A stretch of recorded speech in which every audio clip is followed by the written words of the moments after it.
এই জীবনে তিনটি গুরুত্বপূর্ণ শব্দ আছে যা বোঝা আমাদের কাছে খুব গুরুত্বপূর্ণ, এবং এই তিনটি শব্দের নিজস্ব অর্থ আছে। প্রথম হলো সঙ্গবদ্ধতা, অর্থাৎ একসাথে মিলে কাজ করতে হবে, একসাথে মিলে পরিশ্রম করতে হবে, সামনে এগোতে হবে। এরকম করতে পারলে আপনার শক্তি বৃদ্ধি পাবে, আপনার ক্ষমতা বৃদ্ধি পাবে, আপনি এগোতে পারবেন এবং অনেক দূরে যেতে পারবেন। দ্বিতীয় হলো আত্মবিশ্বাস। হেরে যাওয়া বস্তুও আবার জিতে নিতে পারবেন। যদি আপনার নিজের আত্মবিশ্বাস থাকে তাহলে আপনি কখনো পরাজিত হবেন না। এবং তৃতীয় হলো অহংকার। জয়লাভ করার পরেও কিন্তু এটা আপনাকে পরাজিত করতে পারে। সেই জন্য জীবনে সঙ্গবদ্ধ হন, আত্মবিশ্বাস রাখুন, কিন্তু কখনোই অহংকার করবেন না। এই অহংকার আপনার থেকে সবকিছু কেড়ে নিতে পারে। এই অহংকারের জন্যই মথুরাপতি কংস নিজের পতনের দিকে অগ্রসর হয়েছিলেন। এই অহংকারকে ত্যাগ করুন আর আমার সাথে ভালোবেসে বলুন, রাধা রাধা। এই সংসারে সব থেকে বেশি কঠিন কাজ কোনটা? কেউ বলবেন যুদ্ধ করা, কেউ বলবেন ধন অর্জন করা, আবার কেউ বলবেন জ্ঞান অর্জন করা সব থেকে বেশি কঠিন। এবার প্রত্যেক ব্যক্তির নিজস্ব অভিজ্ঞতা আছে, আর সেই অনুসারে তার নিজস্ব একটা উত্তর আছে। সাধারণভাবে দেখতে গেলে এই সংসারে সব থেকে কঠিন হলো তপস্যা করা, অর্থাৎ সব কিছু ত্যাগ করে তপস্যায় নিজেকে বিলীন করে দেওয়া। এবার এর থেকে বেশি কঠিন এই সংসারে আর কি বা হতে পারে? এই সংসারে, এই সমাজে, নিজের পরিবারের মধ্যে থেকেও ধৈর্য ধরে সামনে অগ্রসর হওয়া, এটা হলো সব থেকে কঠিন কাজ। কারণ যখন আপনি তপস্যা করেন তখন সেখানে আপনার ধৈর্য ভাঙার মতো কেউ থাকেন না, না কোনো বন্ধু, না কোনো আত্মীয়, না কোনো শত্রু, কেউ না। কিন্তু যখন আপনি এই সমাজে, এই পরিবারে থাকেন, কোনো না কোনো ব্যক্তি এসে আপনার ধৈর্যের বাঁধ ভেঙে দেওয়ার ক্ষমতা রাখেন। তারা আপনার ধৈর্যের বাঁধ ভেঙে দেয়, আর কখনো কখনো তারা অনিচ্ছাকৃতভাবেই সেটা করে থাকেন। কারণ তাদের মানসিকতা আপনার থেকে আলাদা, তাদের কর্ম আপনার থেকে আলাদা, তাদের দৃষ্টিভঙ্গি আপনার থেকে আলাদা, জীবন যাপন আপনার থেকে আলাদা। সেক্ষেত্রে আপনি ধৈর্যচ্যুত হন, প্রসন্নতা আপনার থেকে ছিনিয়ে নেওয়া হয়। সেই জন্য এই সংসারে, এই পরিবারের থেকেও ধৈর্য ধরে সামনে অগ্রসর হওয়া কোনো পর্বতের শিখরে গিয়ে তপস্যা করার থেকেও অনেক বেশি কঠিন। আর যে ব্যক্তি এই সমাজেই, এই পরিবারে, সেই সকল মানুষের মধ্যে থেকে গিয়েও ধৈর্য ধরে অগ্রসর হতে থাকেন, যারা এই কাজটা শিখে নিতে পারেন, তারাই কিন্তু জীবনে আনন্দ লাভ করতে পারেন। এই ধৈর্যই শেষে আপনার জীবনে প্রসন্নতা বহন করে আনবে। তাই ধৈর্য ধরে জীবনের পথে অগ্রসর হন আর আমার সাথে ভালোবেসে বলুন, রাধা রাধা। রাধা কখনো কখনো আমার জন্য বড়ই সুগন্ধি আতর নিয়ে আসে, পারিজাত ফুলের মালা নিয়ে আসে আমার প্রসাধন করবে বলে, এবং আমার সব থেকে বেশি প্রিয় মাখন নিজে হাতে বানিয়ে আনে আমাকে নিজে হাতে খাইয়ে দেবে বলে, সবকিছু আমাকে প্রসন্ন করবে বলে। কিন্তু আপনি কখনো ভেবেছেন যে এই আতর কিভাবে বানানো হয়? সহস্র ফুলের পাপড়ি একসাথে পিষে নিতে হয়, তারপরে তার থেকে যে রস নিঃসৃত হয় সেই রস দ্বারাই আতর তৈরি হয়। অনেক সংখ্যক ফুলকে অসীম যন্ত্রণা ভোগ করতে হয়, তবে তারা আমার প্রসাধন সামগ্রী হয়ে উঠতে পারে। দুধ থেকে মাখন তৈরি করার জন্য কতটা পরিমাণ মন্থন সহ্য করতে হয় সেটা আপনি জানেন। ঠিক সেই রকমই হলো আমাদের জীবনও। বিপদও আসে, কঠিন পরিস্থিতিও আসে, এর সম্মুখীন হতে শিখুন। মনে রাখবেন, আপনি হলেন সেই দুধ যাকে মন্থন সহ্য করতে হবে মাখন হয়ে ওঠার জন্য। মনে রাখবেন, আপনি হলেন সেই ফুলের মতন যাদের পিষ্ট হতে হবে সুগন্ধি আতর হয়ে ওঠার জন্য, যাকে এই সংসার পছন্দ করে। কখনো কখনো জীবনে আপনার সাথে খারাপ শুধুমাত্র এই কারণে ঘটে যাতে আপনার শ্রেষ্ঠ রূপ এই সংসারের সামনে আসতে পারে। শুধুমাত্র কঠিন পরিস্থিতি এবং বিপদকে একটা সুযোগ হিসেবে দেখার চেষ্টা করুন। আপনার জন্য এই সংসার বদলে যাবে, সংসারকে দেখার দৃষ্টিভঙ্গি পাল্টে যাবে, আপনার ভাগ্য পাল্টে যাবে, আর এই মন প্রসন্ন হয়ে বলবে রাধা রাধা। আমরা যখনই কোনো গাছের চারা রোপণ করি তখন সবার আগে পরীক্ষা করে দেখি যে যেখানে আমরা চারা রোপণ করতে চলেছি সেখানকার মাটি আদৌ উর্বর কিনা, সেই মাটি সেই চারাকে বাড়তে সাহায্য করবে কিনা। যখন একটা চারা রোপণের আগে আমরা এত কিছু ভাবতে পারি, তাহলে কাউকে বিশ্বাস করার আগে আমরা কেন ভাবি না? জীবনে কখনো এই বিশ্বাসরূপী চারা কোথাও রোপণ করার আগে বোঝার চেষ্টা করুন যে যার উপর আপনি বিশ্বাস করতে চলেছেন সে কি আদৌ আপনার বিশ্বাসের যোগ্য কি না। ভেবে দেখুন সেই ব্যক্তি ভবিষ্যতে গিয়ে আপনার বিশ্বাস ভাঙতে পারে কিনা। এটাও ভেবে দেখুন যে যাকে আপনি বিশ্বাস করতে চলেছেন তাকে আপনি বিশ্বাস করলে নিজের জীবনের উদ্দেশ্যে আপনি অগ্রসর হতে পারবেন কিনা। আর তার জন্য প্রয়োজন সঠিক সিদ্ধান্ত, পরখ করা, কোনটা উচিত কোনটা অনুচিত সেটা বোঝা। আর তাতে কিন্তু আপনি সন্দেহবাতিক হবেন না, তাতে আপনি আরো নিপুণ হয়ে উঠবেন। তাই যদি আপনি নিপুণ হয়ে উঠতে চান তাহলে বোঝার চেষ্টা করুন, পরখ করে দেখুন, কোনটা উচিত কোনটা অনুচিত বুঝুন। আর বিশ্বাস তখনই করুন যখন আপনি 100% নিশ্চিত হবেন যে সে বিশ্বাসের যোগ্য। আসুন আমার সাথে ভালোবেসে বলুন রাধা রাধা। পাশা নামক এই খেলাটি আপনারা নিশ্চয়ই খেলেছেন, না খেলে থাকলে দেখেছেন, আর যদি দেখেও না থাকেন তাহলে নিশ্চিত রূপে শুনেছেন। মহাভারতের এই মহাযুদ্ধ কোথাও না কোথাও এই পাশা নামক খেলার কারণে হয়েছিল। পাশার এই বিচিত্র খেলা, দান, এইসবের কারণে কেউ নিজের মাথায় রাজ মুকুট পরিধান করেছিলেন, আবার সেখানে পরাজিত হওয়ার জন্য কাউকে বনবাসও ভোগ করতে হয়েছিল।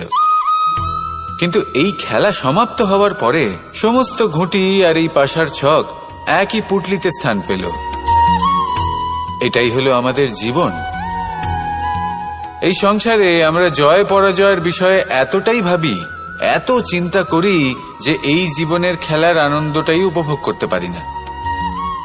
আর অবশেষে কি হয়? কেউ জয়ী হন, কেউ পরাজিত হন, কিন্তু দুজনেই একই স্থানে পৌঁছে যান। প্রত্যেক ব্যক্তি মৃত্যুর পরে একটি নির্দিষ্ট স্থানেই পৌঁছতে বাধ্য, কিন্তু ততক্ষণ এই জীবন, এই খেলা, তার আনন্দ উপভোগ করুন। এই সংসারে সেই ব্যক্তি শ্রেষ্ঠ স্থানে পৌঁছতে পেরেছেন যিনি এই সংসারকে প্রকাশ প্রদান করেছেন, যিনি কখনো জয় পরাজয় এই বিষয়ে ভাবেননি, শুধু এই জীবনের খেলার আনন্দ উপভোগ করেছেন। এটাই আপনিও করুন আর আমার সাথে ভালোবেসে বলুন রাধা রাধা। প্রত্যেক মানুষ নিজের জীবনে দুঃখ অনুভব করেন।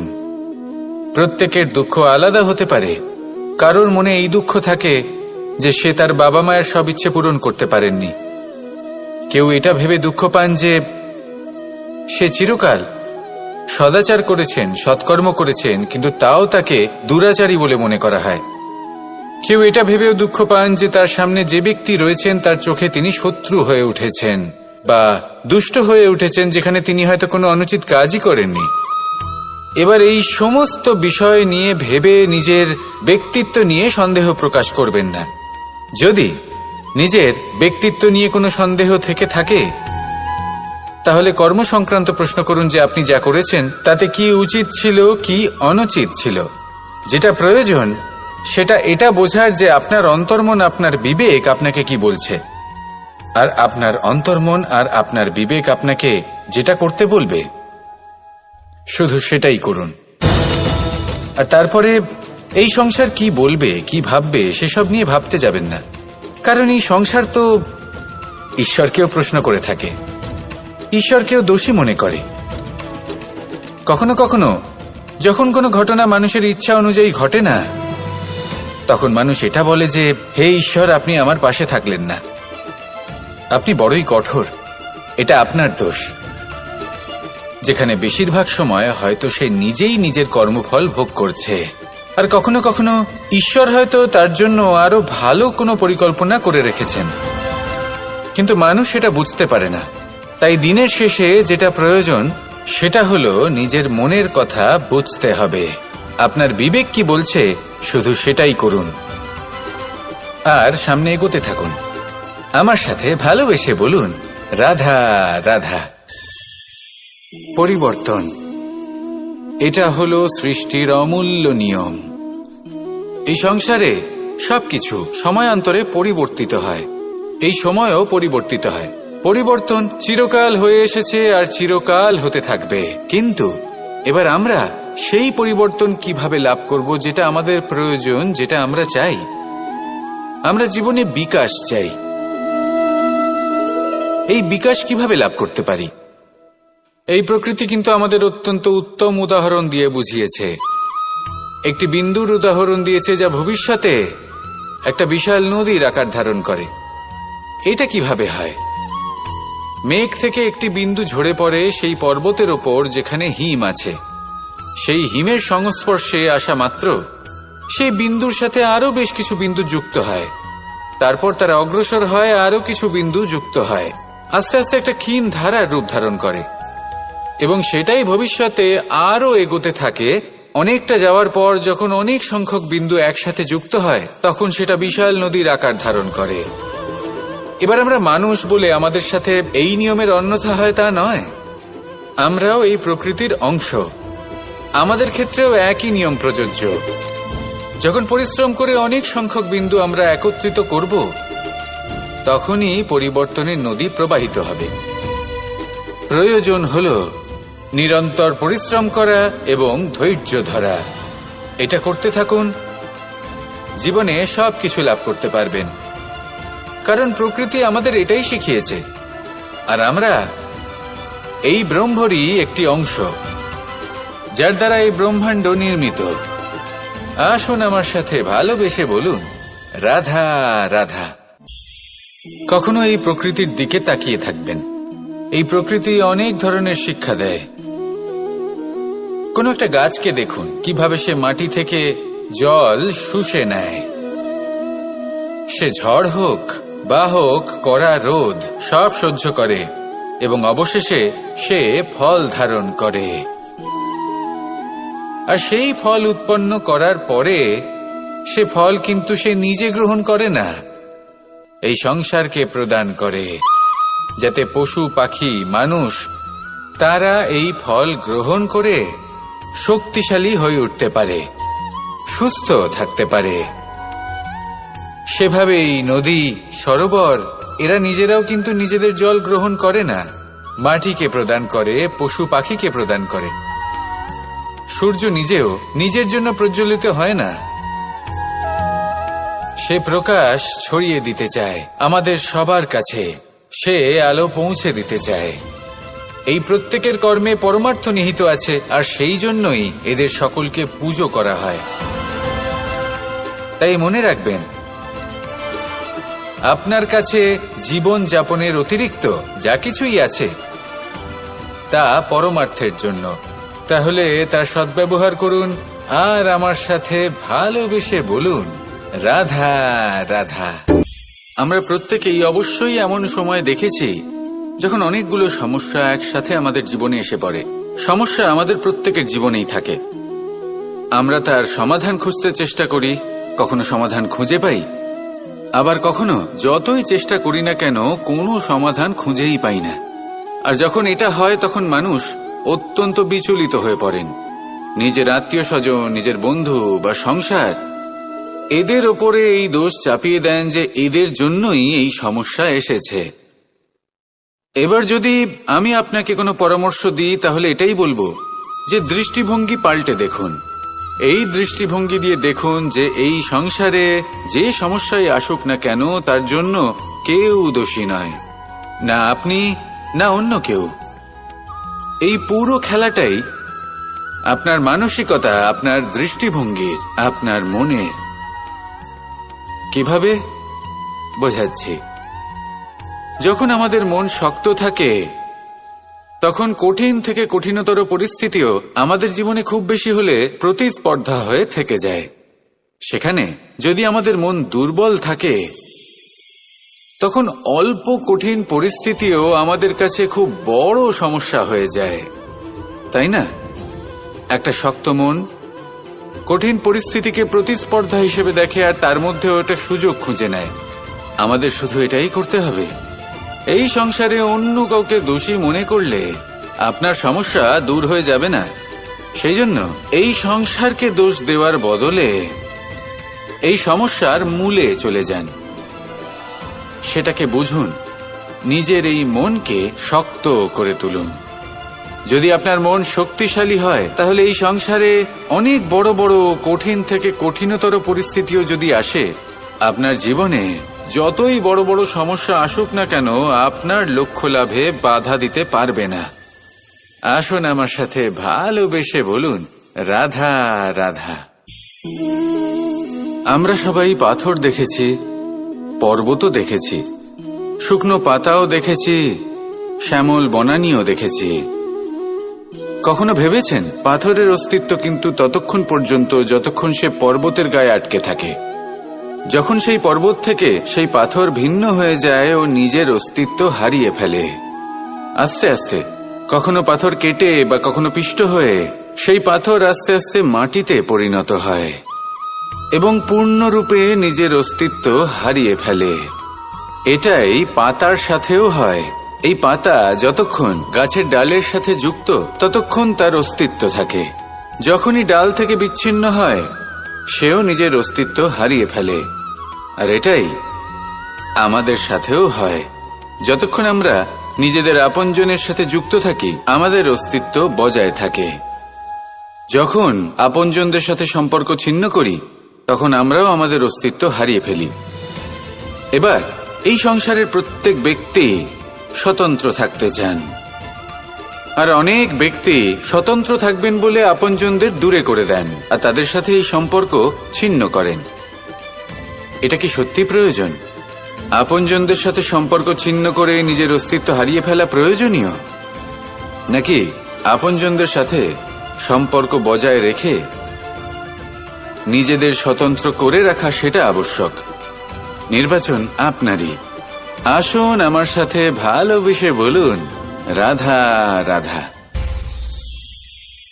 আপনি কি কখনো নৌকা যাত্রা করেছেন? করে না থাকলেও নিশ্চয়ই দেখেছেন যে এই জল যা নিজের অন্তরে সব কিছু সমাহিত করে নিতে পারে, এই নৌকা সেই জলের ওপরেই ভেসে থাকে। নদীর স্রোত কাটিয়ে সে সামনে অগ্রসর হয়। কিন্তু যদি এই নৌকায় কোনো ছিদ্র হয়, তাহলে কিন্তু সেই নৌকা ডুবে যাবে। আর এতে কোনো তফাৎ হবে না যে সেই ছিদ্র ছোট নাকি বড়, নৌকা ডুবে যাবে। এই ছিদ্র হলো আমাদের জীবনে আমাদের অপগুণ, আমাদের দোষ, আমাদের বিকার। কখনো এটা ভাববেন না যে এই দোষ খুবই ছোট, এতে কিছুই যাবে আসবে না। না, সেই ছোট দোষ, সেই ছোট বিকার যদি সেটাকে শুধরে না নেন, তাহলে সেটা আপনাকে আপনার পতনের দিকে নিয়ে যাবে। শেষ পর্যন্ত এটা আপনার ওপর নির্ভরশীল যে আপনি কি চান। আপনার জীবনের এই নৌকা এভাবেই ডুবে যেতে দেখবেন, নাকি নিজেকে শুধরে নিয়ে সেই নৌকার সেই ছিদ্রটাকে ভরিয়ে তুলতে চাইবেন? নির্বাচন আপনার। আসুন আমার সাথে ভালোবেসে বলুন, রাধা রাধা। জল, জলই পৃথিবীতে বেঁচে থাকার জন্য আবশ্যক তো বটেই, কিন্তু এই জল আমাদের একটা অত্যন্ত গুরুত্বপূর্ণ শিক্ষা প্রদান করে। কখনো এই জলকে দেখেছেন? যে পরিস্থিতিতেই এই জল প্রবাহিত হোক না কেন, এর উপর যা কিছুই প্রভাব থাকুক না কেন, এর পথে যতই বাধা আসুক না কেন, তার মধ্যে থেকে ও নিজের পথ ঠিক বের করে নেয়, কিন্তু নিজের প্রবাহ থামতে দেয় না, ক্রমাগত অগ্রসর হতে থাকে। সেরকমই একটা শিক্ষা যেটা আমরা জল থেকে পেয়ে থাকি, তা হলো এটা: আমরা যখন জলের দিকে তাকাই, তখন আমরা নিজের প্রতিবিম্ব দেখি, স্পষ্টভাবে দেখতে পাই। কিন্তু তখনই দেখতে পাই যখন এই জল শান্ত থাকে, স্থির থাকে। যদি এই জল অশান্ত হয়ে থাকে, স্থির না হয়, তাহলে আমরা এতে নিজের প্রতিবিম্ব দেখতে পাই না। এটাই আমাদের মনের সাথেও হয়ে থাকে। যখনই জীবনে কোনো সংকট আসে, যদি আমরা শান্ত মনে, স্থির মনে সিদ্ধান্ত নিই, তাহলে সেটা এমন একটা শীতল সিদ্ধান্ত হবে যেটা আমাদের ভবিষ্যৎকে একটা শ্রেষ্ঠ স্থানে নিয়ে যাবে। যদি এই মন অশান্ত হয়, বিচলিত হয়, পীড়িত হয়, দুঃখিত হয়ে থাকে, রুষ্ট হয়ে থাকে, তাহলে অনেক সময় আমরা এমন সিদ্ধান্ত নিই যেটা আমাদের জন্য অনুচিত প্রমাণিত হয়। যখন আপনি ক্রুদ্ধ ছিলেন বা দুঃখের বশে ছিলেন, তখন অনেক সময় হয়তো এমন সিদ্ধান্ত নিয়েছেন যেটার জন্য ভবিষ্যতে আপনি অনুশোচনা করেছেন। এবার দেখুন, এই আবেগগুলো থেকে আমরা পালাতে পারবো না, কিন্তু এই আবেগগুলো আপনার উপর কতটা প্রভাব ফেলবে সেটা আমরা অবশ্যই ঠিক করতে পারি। এই মনকে আমরা নিয়ন্ত্রণ করতে পারি। এটাই করুন, চিন্তা করুন, এই মনকে শান্ত রাখুন, স্থির হতে চেষ্টা করুন, আর তারপরে সিদ্ধান্ত নিন। আসুন আমার সাথে ভালোবেসে বলুন, রাধা রাধা। এই সংসারে ভৌতিক বস্তুরও নিয়তি আছে। যারাই এই সংসারে আসে বা উৎপন্ন হয়, তারা কিছুমাত্র সময় পর্যন্তই এখানে থাকতে পারে, আর তারপরে সেও লুপ্ত হয়ে যায়, অর্থাৎ সে নিজেও এই পঞ্চমহাভূতে সমাহিত হয়ে যায়। আমাদের সাথেও ঠিক এটাই হয়। সেই জন্যই ঈশ্বর দ্বারা প্রদত্ত এই উপহারের বিষয়ে ভাবুন, এই জীবনের বিষয়ে ভাবুন। ঠিক যেমন বিশ্বাস ভঙ্গ হলে কোনো ব্যক্তি আমাদের কাছে অপরিচিত হয়ে যান, ঠিক সেরকমই শেষ নিঃশ্বাস ত্যাগের পর এই শরীরও আমাদের কাছে পরই হয়ে যায়। তাই এই শরীর থাকাকালীন শ্রেষ্ঠভাবে একে সদ্ব্যবহার করুন, এই জীবনে শ্রেষ্ঠ কর্ম করুন, আর এই জীবনকে শ্রেষ্ঠভাবে যাপন করার জন্য কিছু কথা বোঝা প্রয়োজনীয়। যদি আপনি কারোর প্রশংসা করেন, তাহলে পূর্ণ হৃদয় দিয়ে করুন। যদি আপনি হস্তক্ষেপ করে থাকেন, তাহলে মস্তিষ্ক দ্বারা করুন। যদি আপনি সমীক্ষা করেন, তাহলে বিবেক দ্বারা করুন। যদি আপনি ধন অর্জন করতে চান, তাহলে নীতি অনুসারে চলুন। যদি জীবনযাপন করতে চান, তাহলে রীতি মেনে করুন। আর যদি ঈশ্বরের ভজন করতে চান, তাহলে ভক্তিভাব নিয়ে করুন। শুধু এই কথা মনে রাখবেন যে আপনার এই জীবন কিন্তু অনিশ্চিত কাল পর্যন্তই আছে। কতক্ষণ আছে সেটা কেউ জানে না। তাই কিছু মুহূর্ত যেটা যাপন করতে আমরা এখানে এসেছি, সেখানে ক্রোধ, অহংকার, ঈর্ষা, এইসব আবেগের কি গুরুত্ব বলুন তো?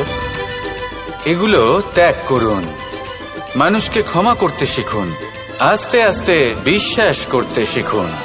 এই সংসারে নিঃস্বার্থভাবে প্রেম করতে শিখুন, আর সবার মধ্যে আনন্দ বিতরণ করুন। তাই এই সব গুণ যদি আপনি আত্মসাৎ করতে পারেন, তাহলে আপনার জীবনে শুধু আনন্দ এবং আনন্দই বিরাজমান হবে। আসুন আমার সাথে ভালোবেসে বলুন, রাধা রাধা।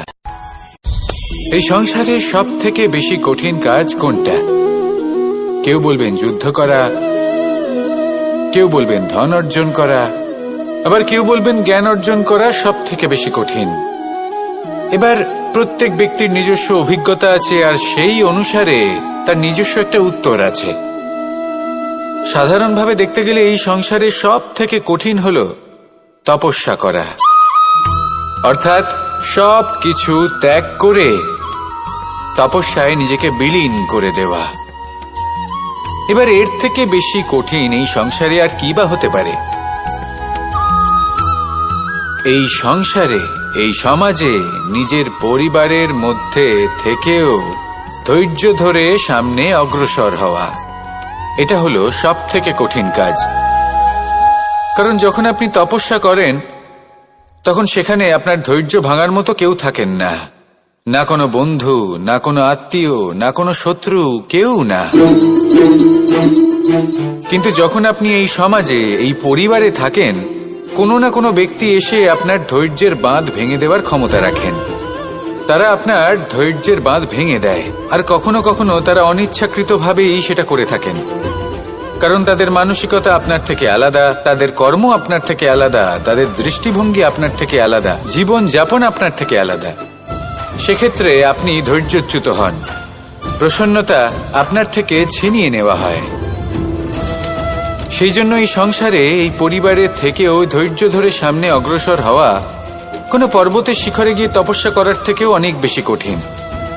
আর যে ব্যক্তি এই সমাজেই, এই পরিবারে, সেই সকল মানুষের মধ্যে থেকে গিয়েও ধৈর্য ধরে অগ্রসর হতে থাকেন, যারা এই কাজটা শিখে নিতে পারেন, তারাই কিন্তু জীবনে আনন্দ লাভ করতে পারেন। এই ধৈর্যই শেষে আপনার জীবনে প্রসন্নতা বহন করে আনবে। তাই ধৈর্য ধরে জীবনের পথে অগ্রসর হন আর আমার সাথে ভালোবেসে বলুন, রাধা রাধা। এই জীবনে 3টি গুরুত্বপূর্ণ শব্দ আছে যা বোঝা আমাদের কাছে খুব গুরুত্বপূর্ণ, এবং এই 3টি শব্দের নিজস্ব অর্থ আছে। প্রথম হলো সঙ্গবদ্ধতা, অর্থাৎ একসাথে মিলে কাজ করতে হবে, একসাথে মিলে পরিশ্রম করতে হবে, সামনে এগোতে হবে। এরকম করতে পারলে আপনার শক্তি বৃদ্ধি পাবে, আপনার ক্ষমতা বৃদ্ধি পাবে, আপনি এগোতে পারবেন এবং অনেক দূরে যেতে পারবেন। দ্বিতীয় হলো আত্মবিশ্বাস। হেরে যাওয়া বস্তুও আবার জিতে নিতে পারবেন। যদি আপনার নিজের আত্মবিশ্বাস থাকে, তাহলে আপনি কখনো পরাজিত হবেন না। এবং তৃতীয় হলো অহংকার। জয়লাভ করার পরেও কিন্তু এটা আপনাকে পরাজিত করতে পারে। সেই জন্য জীবনে সঙ্গবদ্ধ হন, আত্মবিশ্বাস রাখুন, কিন্তু কখনোই অহংকার করবেন না। এই অহংকার আপনার থেকে সবকিছু কেড়ে নিতে পারে। এই অহংকারের জন্যই মথুরাপতি কংস নিজের পতনের দিকে অগ্রসর হয়েছিলেন। এই অহংকারকে ত্যাগ করুন আর আমার সাথে ভালোবেসে বলুন, রাধা রাধা। আমরা যখনই কোনো গাছের চারা রোপণ করি, তখন সবার আগে পরীক্ষা করে দেখি যে যেখানে আমরা চারা রোপণ করতে চলেছি সেখানকার মাটি আদৌ উর্বর কিনা, সেই মাটি সেই চারাকে বাড়তে সাহায্য করবে কিনা। যখন একটা চারা রোপণের আগে আমরা এত কিছু ভাবতে পারি, তাহলে কাউকে বিশ্বাস করার আগে আমরা কেন ভাবি না? জীবনে কখনো এই বিশ্বাসরূপী চারা কোথাও রোপণ করার আগে বোঝার চেষ্টা করুন যে যার উপর আপনি বিশ্বাস করতে চলেছেন সে কি আদৌ আপনার বিশ্বাসের যোগ্য কি না। ভেবে দেখুন সেই ব্যক্তি ভবিষ্যতে গিয়ে আপনার বিশ্বাস ভাঙতে পারে কিনা। এটাও ভেবে দেখুন যে যাকে আপনি বিশ্বাস করতে চলেছেন তাকে আপনি বিশ্বাস করলে নিজের জীবনের উদ্দেশ্যে আপনি অগ্রসর হতে পারবেন কিনা। আর তার জন্য প্রয়োজন সঠিক সিদ্ধান্ত, পরখ করা, কোনটা উচিত কোনটা অনুচিত সেটা বোঝা। আর তাতে কিন্তু আপনি সন্দেহবাতিক হবেন না, তাতে আপনি আরো নিপুণ হয়ে উঠবেন। তাই যদি আপনি নিপুণ হয়ে উঠতে চান, তাহলে বোঝার চেষ্টা করুন, পরখ করে দেখুন, কোনটা উচিত কোনটা অনুচিত বুঝুন। আর বিশ্বাস তখনই করুন যখন আপনি 100% নিশ্চিত হবেন যে সে বিশ্বাসের যোগ্য। আসুন আমার সাথে ভালোবেসে বলুন, রাধা রাধা। রাধা কখনো কখনো আমার জন্য বড়ই সুগন্ধি আতর নিয়ে আসে, পারিজাত ফুলের মালা নিয়ে আসে আমার প্রসাধন করবে বলে, এবং আমার সব থেকে বেশি প্রিয় মাখন নিজে হাতে বানিয়ে আনে আমাকে নিজে হাতে খাইয়ে দেবে বলে, সবকিছু আমাকে প্রসন্ন করবে বলে। কিন্তু আপনি কখনো ভেবেছেন যে এই আতর কিভাবে বানানো হয়? সহস্র ফুলের পাপড়ি একসাথে পিষে নিতে হয়, তারপরে তার থেকে যে রস নিঃসৃত হয় সেই রস দ্বারাই আতর তৈরি হয়। অনেক সংখ্যক ফুলকে অসীম যন্ত্রণা ভোগ করতে হয়, তবে তারা আমার প্রসাধন সামগ্রী হয়ে উঠতে পারে। দুধ থেকে মাখন তৈরি করার জন্য কতটা পরিমাণ মন্থন সহ্য করতে হয় সেটা আপনি জানেন। ঠিক সেই রকমই হলো আমাদের জীবনও। বিপদও আসে, কঠিন পরিস্থিতিও আসে, এর সম্মুখীন হতে শিখুন। মনে রাখবেন আপনি হলেন সেই দুধ যাকে মন্থন সহ্য করতে হবে মাখন হয়ে ওঠার জন্য। মনে রাখবেন আপনি হলেন সেই ফুলের মতন যাদের পিষ্ট হতে হবে সুগন্ধি আতর হয়ে ওঠার জন্য, যাকে এই সংসার পছন্দ করে। কখনো কখনো জীবনে আপনার সাথে খারাপ শুধুমাত্র এই কারণে ঘটে যাতে আপনার শ্রেষ্ঠ রূপ এই সংসারের সামনে আসতে পারে। শুধুমাত্র কঠিন পরিস্থিতি এবং বিপদকে একটা সুযোগ হিসেবে দেখার চেষ্টা করুন। আপনার জন্য এই সংসার বদলে যাবে, সংসারকে দেখার দৃষ্টিভঙ্গি পাল্টে যাবে, আপনার ভাগ্য পাল্টে যাবে, আর এই মন প্রসন্ন হয়ে বলবে রাধা রাধা। পাশা নামক এই খেলাটি আপনারা নিশ্চয়ই খেলেছেন, না খেলে থাকলে দেখেছেন, আর যদি দেখেও না থাকেন তাহলে নিশ্চিত রূপে শুনেছেন। মহাভারতের এই মহাযুদ্ধ কোথাও না কোথাও এই পাশা নামক খেলার কারণে হয়েছিল। পাশার এই বিচিত্র খেলা, দান, এইসবের কারণে কেউ নিজের মাথায় রাজ মুকুট পরিধান করেছিলেন, আবার সেখানে পরাজিত হওয়ার জন্য কাউকে বনবাসও ভোগ করতে হয়েছিল। কিন্তু এই খেলা সমাপ্ত হওয়ার পরে সমস্ত ঘুঁটি আর এই পাশার ছক একই পুটলিতে স্থান পেল। এটাই হলো আমাদের জীবন। এই সংসারে আমরা জয় পরাজয়ের বিষয়ে এতটাই ভাবি, এত চিন্তা করি যে এই জীবনের খেলার আনন্দটাই উপভোগ করতে পারি না। আর অবশেষে কি হয়? কেউ জয়ী হন, কেউ পরাজিত হন, কিন্তু দুজনেই একই স্থানে পৌঁছে যান। প্রত্যেক ব্যক্তি মৃত্যুর পরে একটি নির্দিষ্ট স্থানেই পৌঁছতে বাধ্য, কিন্তু ততক্ষণ এই জীবন, এই খেলা, তার আনন্দ উপভোগ করুন। এই সংসারে সেই ব্যক্তি শ্রেষ্ঠ স্থানে পৌঁছতে পেরেছেন যিনি এই সংসারকে প্রকাশ প্রদান করেছেন, যিনি কখনো জয় পরাজয় এ বিষয়ে ভাবেননি, শুধু এই জীবনের খেলার আনন্দ উপভোগ করেছেন। এটাই আপনিও করুন, আর আমার সাথে ভালোবেসে বলুন রাধা রাধা। প্রত্যেক মানুষ নিজের জীবনে দুঃখ অনুভব করেন। প্রত্যেকের দুঃখ আলাদা হতে পারে। কারোর মনে এই দুঃখ থাকে যে সে তার বাবা মায়ের সব ইচ্ছে পূরণ করতে পারেননি। কেউ এটা ভেবে দুঃখ পান যে সে চিরকাল সদাচার করেছেন, সৎকর্ম করেছেন, কিন্তু তাও তাকে দুরাচারী বলে মনে করা হয়। কেউ এটা ভেবেও দুঃখ পান যে তার সামনে যে ব্যক্তি রয়েছেন তার চোখে তিনি শত্রু হয়ে উঠেছেন বা দুষ্ট হয়ে উঠেছেন, যেখানে তিনি হয়তো কোনো অনুচিত কাজই করেননি। এবার এই সমস্ত বিষয় নিয়ে ভেবে নিজের ব্যক্তিত্ব নিয়ে সন্দেহ প্রকাশ করবেন না। যদি নিজের ব্যক্তিত্ব নিয়ে কোনো সন্দেহ থেকে থাকে তাহলে কর্ম সংক্রান্ত প্রশ্ন করুন যে আপনি যা করেছেন তাতে কি উচিত ছিল, কি অনুচিত ছিল। যেটা প্রয়োজন সেটা এটা বোঝার যে আপনার অন্তর্মন, আপনার বিবেক আপনাকে কি বলছে, আর আপনার অন্তর্মন আর আপনার বিবেক আপনাকে যেটা করতে বলবে শুধু সেটাই করুন। আর তারপরে এই সংসার কি বলবে, কি ভাববে সেসব নিয়ে ভাবতে যাবেন না, কারণ এই সংসার তো ঈশ্বরকেও প্রশ্ন করে থাকে, ঈশ্বরকেও দোষী মনে করে। কখনো কখনো যখন কোনো ঘটনা মানুষের ইচ্ছা অনুযায়ী ঘটে না, তখন মানুষ এটা বলে যে হে ঈশ্বর, আপনি আমার পাশে থাকলেন না, আপনি বড়ই কঠোর, এটা আপনার দোষ। যেখানে বেশিরভাগ সময় হয়তো সে নিজেই নিজের কর্মফল ভোগ করছে, আর কখনো কখনো ঈশ্বর হয়তো তার জন্য আরো ভালো কোনো পরিকল্পনা করে রেখেছেন, কিন্তু মানুষ সেটা বুঝতে পারে না। তাই দিনের শেষে যেটা প্রয়োজন সেটা হলো নিজের মনের কথা বুঝতে হবে। আপনার বিবেক কি বলছে শুধু সেটাই করুন, আর সামনে এগোতে থাকুন। আমার সাথে ভালোবেসে বলুন রাধা রাধা। পরিবর্তন, এটা হলো সৃষ্টির অমূল্য নিয়ম। এই সংসারে সবকিছু সময়ান্তরে পরিবর্তিত হয়, এই সময়ও পরিবর্তিত হয়।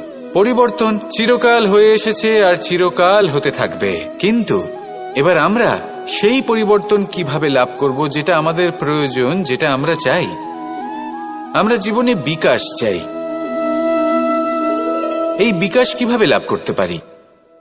এই প্রকৃতি কিন্তু আমাদের অত্যন্ত উত্তম উদাহরণ দিয়ে বুঝিয়েছে। একটি বিন্দুর উদাহরণ দিয়েছে যা ভবিষ্যতে একটা বিশাল নদীর আকার ধারণ করে। এটা কিভাবে হয়? মেঘ থেকে একটি বিন্দু ঝরে পড়ে সেই পর্বতের ওপর যেখানে হিম আছে। সেই হিমের সংস্পর্শে আসা মাত্র সেই বিন্দুর সাথে আরো বেশ কিছু বিন্দু যুক্ত হয়, তারপর তারা অগ্রসর হয়, আরো কিছু বিন্দু যুক্ত হয়, আস্তে আস্তে একটা ক্ষীণ ধারার রূপ ধারণ করে, এবং সেটাই ভবিষ্যতে আরো এগোতে থাকে অনেকটা যাওয়ার পর যখন অনেক সংখ্যক বিন্দু একসাথে যুক্ত হয় তখন সেটা বিশাল নদীর আকার ধারণ করে। এবার আমরা মানুষ বলে আমাদের সাথে এই নিয়মের অন্যথা হয় তা নয়। আমরাও এই প্রকৃতির অংশ, আমাদের ক্ষেত্রেও একই নিয়ম প্রযোজ্য। যখন পরিশ্রম করে অনেক সংখ্যক বিন্দু আমরা একত্রিত করব তখনই পরিবর্তনের নদী প্রবাহিত হবে। প্রয়োজন হল নিরন্তর পরিশ্রম করা এবং ধৈর্য ধরা। এটা করতে থাকুন, জীবনে সবকিছু লাভ করতে পারবেন। কারণ প্রকৃতি আমাদের এটাই শিখিয়েছে, আর আমরা এই ব্রহ্মরই একটি অংশ, যার দ্বারা এই ব্রহ্মাণ্ড নির্মিত। আসুন আমার সাথে ভালোবেসে বলুন, রাধা রাধা। কখনো এই প্রকৃতির দিকে তাকিয়ে থাকবেন। এই প্রকৃতি অনেক ধরনের শিক্ষা দেয়। কোন একটা গাছকে দেখুন কিভাবে সে মাটি থেকে জল শুষে নেয়। সে ঝড় হোক বা হোক কড়া রোদ সব সহ্য করে এবং অবশেষে সে ফল ধারণ করে। আর সেই ফল উৎপন্ন করার পরে সে ফল কিন্তু সে নিজে গ্রহণ করে না, এই সংসারকে প্রদান করে, যাতে পশু পাখি মানুষ তারা এই ফল গ্রহণ করে শক্তিশালী হয়ে উঠতে পারে, সুস্থ থাকতে পারে। সেভাবেই নদী, সরোবর এরা নিজেরাও কিন্তু নিজেদের জল গ্রহণ করে না, মাটিকে প্রদান করে, পশু পাখিকে প্রদান করে। সূর্য নিজেও নিজের জন্য প্রজ্বলিত হয় না, সে প্রকাশ ছড়িয়ে দিতে চায় আমাদের সবার কাছে, সে আলো পৌঁছে দিতে চায়। এই প্রত্যেকের কর্মে পরমার্থ নিহিত আছে, আর সেই জন্যই এদের সকলকে পুজো করা হয়। তাই মনে রাখবেন, আপনার কাছে জীবন যাপনের অতিরিক্ত যা কিছুই আছে তা পরমার্থের জন্য। তাহলে তার সদ্ব্যবহার করুন আর আমার সাথে ভালোবেসে বলুন, রাধা রাধা। আমরা প্রত্যেকেই অবশ্যই এমন সময় দেখেছি যখন অনেকগুলো সমস্যা একসাথে আমাদের জীবনে এসে পড়ে। সমস্যা আমাদের প্রত্যেকের জীবনেই থাকে। আমরা তার সমাধান খুঁজতে চেষ্টা করি, কখনো সমাধান খুঁজে পাই, আবার কখনো যতই চেষ্টা করি না কেন কোনো সমাধান খুঁজেই পাই না। আর যখন এটা হয় তখন মানুষ অত্যন্ত বিচলিত হয়ে পড়েন। নিজের আত্মীয় স্বজন, নিজের বন্ধু বা সংসার এদের ওপরে এই দোষ চাপিয়ে দেন যে এদের জন্যই এই সমস্যা এসেছে। এবার যদি আমি আপনাকে কোনো পরামর্শ দিই তাহলে এটাই বলবো যে দৃষ্টিভঙ্গি পাল্টে দেখুন। এই দৃষ্টিভঙ্গি দিয়ে দেখুন যে এই সংসারে যে সমস্যায় আসুক না কেন তার জন্য কেউ দোষী নয়, না আপনি না অন্য কেউ। এই পুরো খেলাটাই আপনার মানসিকতা, আপনার দৃষ্টিভঙ্গির, আপনার মনের। কিভাবে বোঝাচ্ছি? যখন আমাদের মন শক্ত থাকে তখন কঠিন থেকে কঠিনতর পরিস্থিতিও আমাদের জীবনে খুব বেশি হলে প্রতিস্পর্ধা হয়ে থেকে যায়। সেখানে যদি আমাদের মন দুর্বল থাকে তখন অল্প কঠিন পরিস্থিতিও আমাদের কাছে খুব বড় সমস্যা হয়ে যায়, তাই না? একটা শক্ত মন কঠিন পরিস্থিতিকে প্রতিস্পর্ধা হিসেবে দেখে আর তার মধ্যেও একটা সুযোগ খুঁজে নেয়। আমাদের শুধু এটাই করতে হবে। এই সংসারে অন্য কাউকে দোষী মনে করলে আপনার সমস্যা দূর হয়ে যাবে না। সেই জন্য এই সংসারকে দোষ দেওয়ার বদলে এই সমস্যার মূলে চলে যান, সেটাকে বুঝুন, নিজের এই মনকে শক্ত করে তুলুন। যদি আপনার মন শক্তিশালী হয় তাহলে এই সংসারে অনেক বড় বড় কঠিন থেকে কঠিনতর পরিস্থিতিও যদি আসে, আপনার জীবনে যতই বড় বড় সমস্যা আসুক না কেন আপনার লক্ষ্য লাভে বাধা দিতে পারবে না। আসুন আমার সাথে ভালোবেসে বলুন, রাধা রাধা। আমরা সবাই পাথর দেখেছি, পর্বতও দেখেছি, শুকনো পাতাও দেখেছি, শ্যামল বনানীও দেখেছি।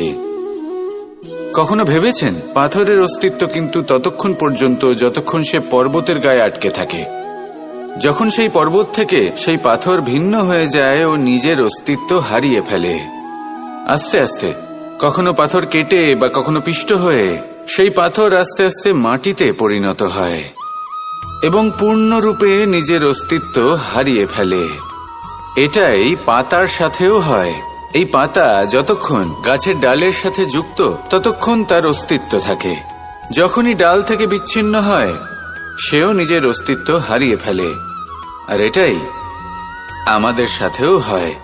যতক্ষণ আমরা নিজেদের আপনজনের সাথে যুক্ত থাকি আমাদের অস্তিত্ব বজায় থাকে। যখন আপনজনদের সাথে সম্পর্ক ছিন্ন করি তখন আমরাও আমাদের অস্তিত্ব হারিয়ে ফেলি। এবার এই সংসারের প্রত্যেক ব্যক্তি স্বতন্ত্র থাকতে চান, আর অনেক ব্যক্তি স্বতন্ত্র থাকবেন বলে আপনজনদের দূরে করে দেন আর তাদের সাথে এই সম্পর্ক ছিন্ন করেন।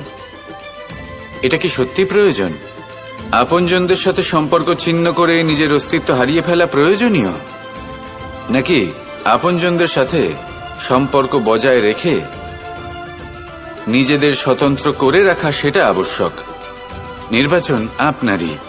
আসুন আমার সাথে ভালোবেসে বলুন রাধা রাধা।